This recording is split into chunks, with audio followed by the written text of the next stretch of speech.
Hello दोस्तों, नमस्कार। बहुत स्वागत है आपका एग्जाम गुरुजी चैनल के डेली करंट अफेयर्स के वीडियो में। आज 18 अप्रैल 2020 है और आज की वीडियो की पीडीएफ डाउनलोड करना मत भूलिएगा। ये पीडीएफ आपको हमारे टेलीग्राम चैनल पर मिल जाएगी, जिसकी लिंक नीचे डिस्क्रिप्शन में दी गई है। उसके अलावा ये पीडीएफ आपको हमारी एप्लीकेशन पर भी मिल जाएगी और एप्लीकेशन प्ले स्टोर से आप डाउनलोड कर सकते हैं, जिसकी लिंक नीचे डिस्क्रिप्शन में दी गई है। आज ही डाउनलोड कर लीजिए अगर अभी तक आपने ऐप डाउनलोड नहीं किया है तो। और ये हमारी नई टेस्ट सीरीज है एमपीपीएससी प्री 2020 के नए सिलेबस के अकॉर्डिंग सभी सब्जेक्ट्स के इसके अंदर टेस्ट हैं। और इतने टेस्ट हैं, करीब 101 टेस्ट जो हैं आपके वो सब्जेक्टिव टेस्ट हैं chapter wise. 24 full length test जिसे हम एफएलटी कहते हैं। कुल 125 टेस्ट हैं, 7500 क्वेश्चंस इसमें मिलने वाले हैं। हिंदी इंग्लिश दोनों में होगी और आपको डिटेल सॉल्यूशन मिलने वाला है क्वेश्चन का। तो 499 में इसको आप ज्वाइन कर सकते हैं। और जिन लोगों ने एमपीपीएससी प्री के नोट्स परचेस किए हुए हैं हमसे, तो उनको स्पेशल 100 रुपये का डिस्काउंट मिलेगा। उनको ये टेस्ट सीरीज मात्र 399 रुपये की पड़ेगी। तो अभी ज्वाइन करना मत भूलिएगा, ज्वाइन कर सकते हैं आप। उसके अलावा ये हमारे प्रिंटेड नोट्स हैं, तो आप चाहें तो अगर टेस्ट सीरीज बाद में ज्वाइन कीजिएगा, जिनको नोट्स लेना है तो नोट्स ले लीजिए। उसके बाद टेस्ट सीरीज ज्वाइन करेंगे तो फिर आपको वो 399 में ही पड़ेगी। पहले टेस्ट सीरीज ज्वाइन कर लेंगे तो वो 499 में पड़ेगी। तो सब ऑल सब्जेक्ट नोट्स हैं नए सिलेबस के अकॉर्डिंग, और ये हमारा कोर्स है।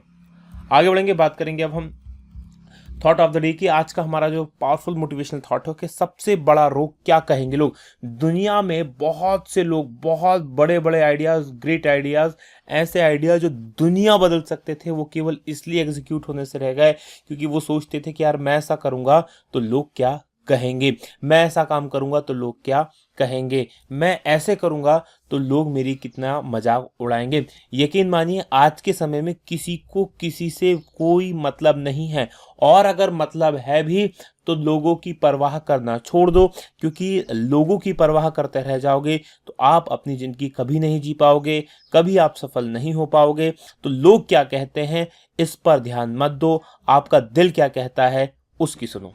इसी थॉट के साथ आगे बढ़ेंगे, बात करेंगे कल के सवाल की। कल मैंने आपसे प्रश्न पूछा था कि कोरोना वायरस से मरने वालों की संख्या किस देश में सर्वाधिक है, और इस प्रश्न का उत्तर है अमेरिका। सही, काफी सारे लोगों ने इस प्रश्न का सही उत्तर दिया। उनमें से 3 उत्तर जो आपने पसंद किए हैं, पहला उत्तर जो है वो पंकज पारधी का है, दूसरा उत्तर जो है दीपक गुप्ता का है, और तीसरा उत्तर जो है तन्मय बाघे का है। आगे बढ़ेंगे, बात को एक रिवीजन कल के पढ़ेंगे करंट अफेयर के प्रश्नों की। पहला प्रश्न है कि आरोग्य सेतु ऐप 13 दिनों में कितने डाउनलोड तक पहुंचने वाला दुनिया का सबसे तेज ऐप बन गया है, और ये 5 करोड़ डाउनलोड इसके हो गए हैं। दूसरा प्रश्न, विश्व कला दिवस कब मनाया जाता है, तो ये 15 अप्रैल को मनाया जाता है। तीसरा प्रश्न है कि देश में 2020-21 में कितने अनाज उत्पादन का लक्ष्य तय किया गया है, तो 29 करोड़ 83 लाख टन का। चौथा प्रश्न, डीएसटी ने कौन सा एकीकृत भूस्थानिक प्लेटफॉर्म रोल आउट किया है, और यह है सहयोग। और पांचवा प्रश्न कि किस देश ने भारत को टारपीडो और हार्पून मिसाइल की बिक्री की मंजूरी दी है, तो ये अमेरिका के द्वारा दी गई है। वहीं छठवां प्रश्न है कि कहाँ स्थित डीआरडीएल ने कोविड-19 सैंपल इकट्ठा करने के लिए कियोस्क विकसित किया है, और ये हैदराबाद में किया है। सातवां प्रश्न, किस देश ने विश्व स्वास्थ्य संगठन की फंडिंग रोकने की घोषणा की है, और ये अमेरिका के द्वारा की गई है। आठवां प्रश्न, आईएमएफ ने 2014 में एशिया की आर्थिक वृद्धि कितने प्रतिशत रहने की संभावना व्यक्त की है, तो 0%। और नवा प्रश्न है कि कोविड-19 मरीजों के लिए आयुर्वेद का उपयोग करने वाला पहला राज्य कौन सा होगा बना है, और ये गोवा बना है। 10वां प्रश्न है कि कोविड-19 मरीज नमूनों की पूल टेस्टिंग शुरू करने वाला पहला राज्य कौन सा होगा, ये उत्तर प्रदेश होगा। 11वां प्रश्न है कि किस भारतीय कंपनी ने सामाजिक नवाचार के लिए एडिशन पुरस्कार जीता है, तो टाटा पावर ने पुरस्कार जीता है। 12वां प्रश्न है कि चौथे एशियाई पैरा खेलों का शुभारंभ फेई फेई क्या है, तो ये पक्षी है। और 13वां प्रश्न है कि बीसीसीआई ने कोरोना वायरस के कारण आईपीएल को कब तक के लिए स्थगित किया है, तो अनिश्चित काल के लिए स्थगित किया है। और 14वां प्रश्न है कि कोरोना वायरस के कारण किस विश्व प्रसिद्ध साइकिलिंग रेस को स्थगित कर दिया गया है, और ये है टूर दी फ्रांस। ये थे हमारे कल के पढ़े गए करंट अफेयर के प्रश्नों का क्विक रिवीजन। आज बात करेंगे आज के करंट अफेयर के प्रश्नों की। और पहला प्रश्न है कि कृषि मंत्री नरेंद्र सिंह तोमर द्वारा किस मोबाइल ऐप की शुरुआत की गई है, तो इस मोबाइल ऐप का नाम क्या है, तो इस मोबाइल ऐप का नाम है किसान रथ ऐप, यानी कि बी ऑप्शन प्रश्न का सही उत्तर है। अब क्या है ये ऐप और क्यों लॉन्च किया गया, इसकी डिटेल देख लीजिए। तो जो केंद्रीय कृषि मंत्री हैं नरेंद्र सिंह जी तोमर, उनके द्वारा लॉकडाउन के दौरान, यानी कि अभी आपको पता है 3 मई तक क्या चल रहा है, लॉकडाउन चल रहा है, तो इसके दौरान जो खाद्यान्न है और जल्द खराब होने वाली वस्तुएं हैं किसानों की, जैसे सब्जियां वगैरह होती हैं वो जल्दी खराब हो जाती हैं, तो इन वस्तुओं के परिवहन की सुविधा के लिए, मतलब एक जगह से दूसरी जगह इनको पहुंचाया जाए ताकि किसानों का भी आर्थिक नुकसान ना हो और लोगों को भी चीजें प्राप्त हो सके। तो इसी के लिए एक मोबाइल ऐप लॉन्च किया है, इसका नाम है किसान रथ मोबाइल ऐप, ये आपको याद रखना है। और ये ऐप कृषि और बागवानी के जो उत्पाद हैं उनके परिवहन में सुगमता लाने के लिए तैयार किया गया है NIC के द्वारा, ये आपको याद रखना है, NIC इसके द्वारा तैयार किया गया है। आगे बढ़ेंगे, दूसरे प्रश्न की बात करेंगे। विश्व हीमोफीलिया दिवस कब मनाया जाता है? विश्व हीमोफीलिया दिवस ये जो मनाया जाता है 17 अप्रैल को मनाया जाता है, यानी कि सी ऑप्शन सही है। अब ये हीमोफीलिया क्या होता है, किस किस को हो जाता है, ये इसके बारे में कुछ डिटेल में आपको बता देता हूं। तो हर साल 17 अप्रैल को विश्व स्तर पर वर्ल्ड हीमोफीलिया डे, विश्व हीमोफीलिया दिवस मनाया जाता है। हीमोफीलिया एक ऐसा रोग होता है जिसमें अगर आपको थोड़ी सी भी चोट लगती है तो रक्त निकलना लगातार जारी रहता है, रक्त निकलना बंद नहीं होता। एक्चुअली क्या होता है, हम सामान्य तौर पर सामान्य व्यक्ति में अगर थोड़ी सी चोट लगी है और रक्त निकल रहा है तो रक्त का थक्का जमना, जिसे कहते हैं रक्त का थक्का जमना, वो रक्त का थक्का जम जाता है और रक्त निकलना बंद हो जाता है। रक्त का थक्का किससे जमता है, तो विटामिन के कारण। लेकिन जिनको हीमोफीलिया होता है उनका ये रक्त का थक्का नहीं जम पाता और लगातार खून बहता रहता है। और ये जो हीमोफीलिया बीमारी है ये आनुवांशिक बीमारी है, इसका मतलब ये है बच्चों में उनके माता पिता से ये पहुंचती है। और इस दिन वर्ल्ड फेडरेशन ऑफ हीमोफीलिया के संस्थापक फ्रैंक स्ट्रॉवेल, इनके जन्म दिवस के सम्मान में ये दिन मनाया जाता है। और इस बार का जो विषय है वो है गेट प्लस इन्वॉल्व, ये इस बार का जो है विषय रखा गया है। आगे बढ़ेंगे, बात करेंगे तीसरे प्रश्न की कि आरबीआई ने रिवर्स रेपो रेट घटाकर कितने प्रतिशत कर दिया है? तो इसको जो घटाकर कर दिया गया है 3.75%। ए ऑप्शन सही है। अब डिटेल देख लीजिए, रिवर्स रेपो रेट होती क्या है ये भी मैं आपको बताऊंगा।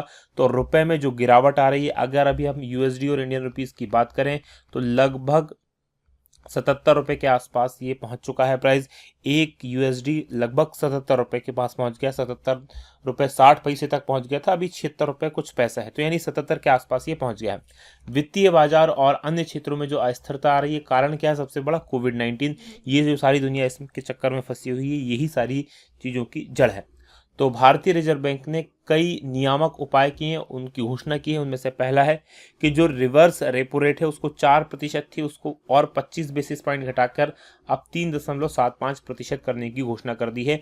ये इसलिए किया जाता है, इसलिए ये घोषणा की गई है ताकि मार्केट के अंदर तरलता बनी रहे। ये तरलता क्या होगी मैं अभी थोड़ी देर में समझाऊंगा आपको। जो रेपो रेट है उसमें कोई बदलाव नहीं किया गया है। देखिए इसके अलावा क्या किया है, तो लॉकडाउन के दौरान कारण जो नुकसान से उबरने के लिए लघु और मध्यम उद्योग है, MSME जिसे हम कहते हैं, उसके लिए 50,000 करोड़ रुपए के पैकेज की भी घोषणा की है।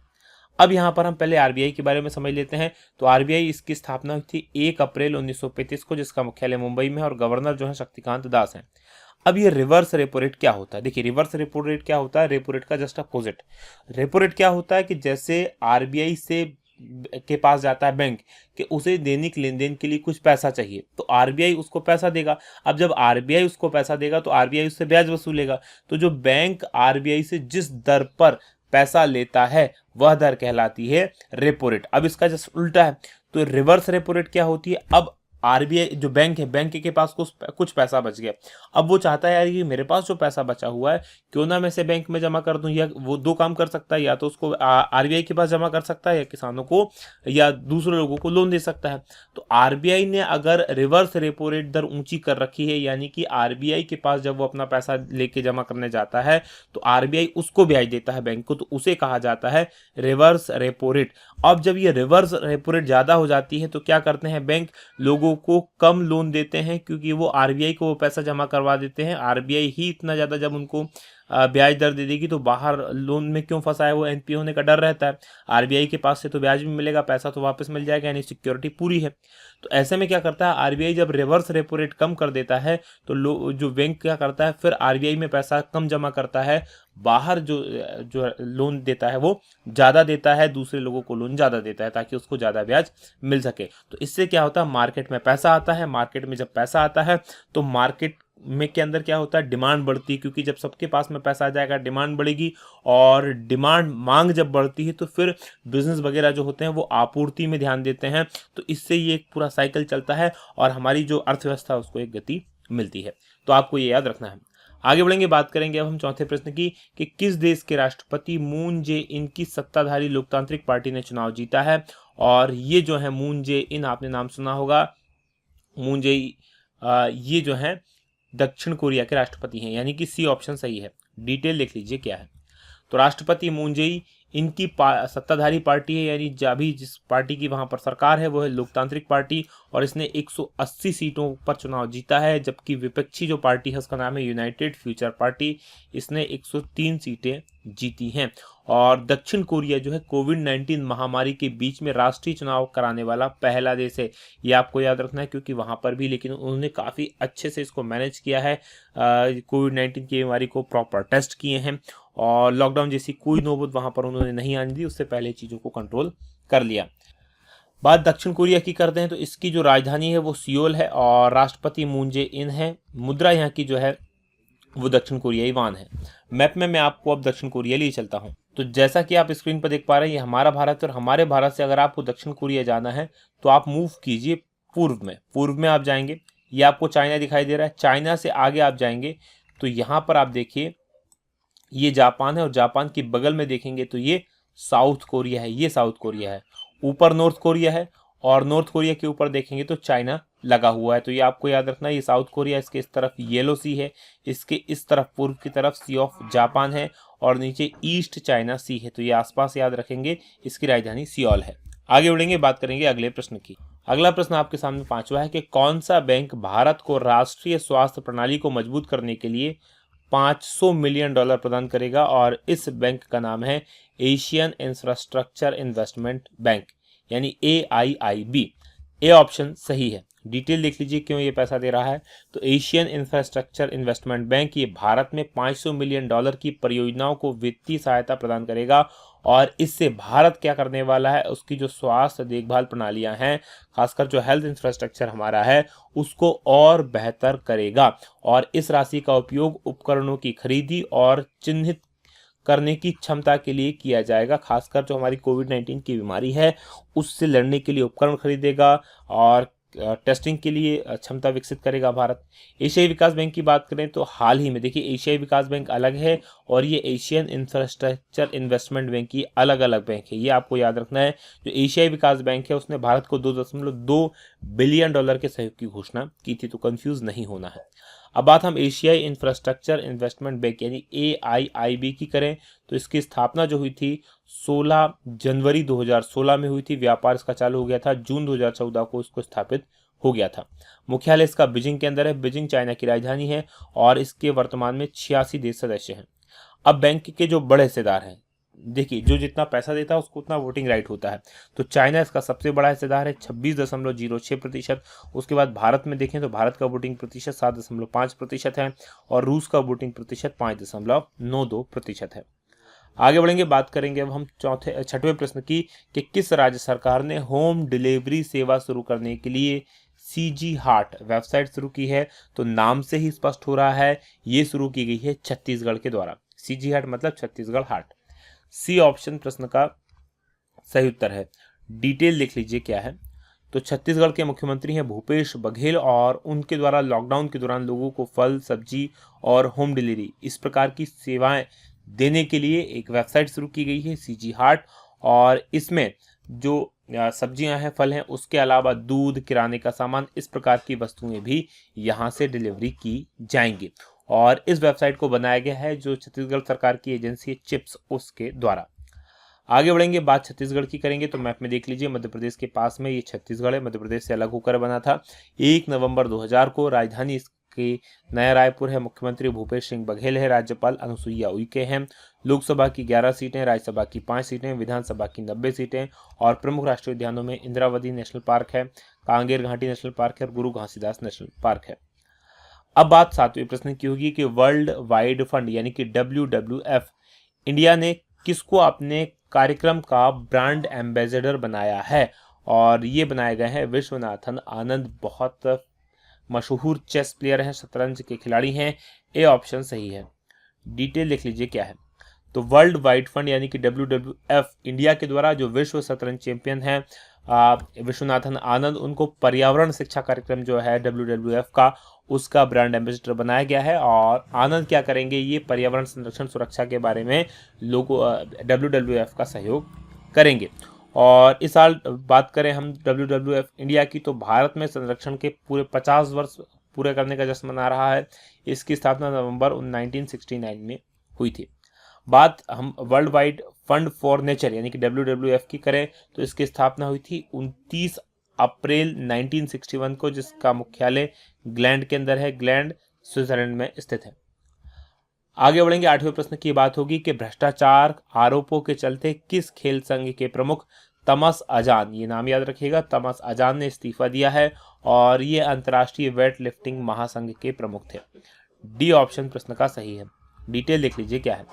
तो अंतर्राष्ट्रीय वेट लिफ्टिंग महासंघ यानी कि इंटरनेशनल वेट लिफ्टिंग फेडरेशन यानी IWF, इसके अध्यक्ष थे तामस अजान। इनके ऊपर जो भ्रष्टाचार के आरोप लगे थे, डोपिंग उल्लंघन के आरोप लगे थे, उसी के कारण इस्तीफा दे दिया है। और अब अमेरिका की उर्सुला पॉपेंड्रिया ये जो है कार्यवाहक अध्यक्ष के रूप में काम करेंगी। और IWF के जो कार्यकारी बोर्ड है उसने वेट लिफ्टिंग में 43 साल करीब काफी लंबे समय से वहां पर काम कर रहे थे तामस अजान का इस्तीफा भी स्वीकार कर लिया है। ये था आज का हमारा करंट अफेयर। और अब बात करेंगे आज के सवाल की। आज का हमारा सवाल है कि प्रसार भारती ने कौन सा नया चैनल लॉन्च किया है, तो उस चैनल का नाम बताइए इन चैनल्स में जो नया लॉन्च किया गया है। और आपकी जानकारी के लिए बता दूं, वहां पर जितने भी पुराने कार्यक्रम हैं जो प्रसिद्ध धारावाहिक रहे हैं उनका वहां पर प्रसारण किया जा रहा है। तो ये था आज का हमारा पूरा वीडियो। कैसा लगा आपको वीडियो, कमेंट करके बताना मत भूलिएगा। आज की बात करेंगे यहीं समाप्त। आप लोगों का बहुत बहुत धन्यवाद। जय हिंद, जय भारत।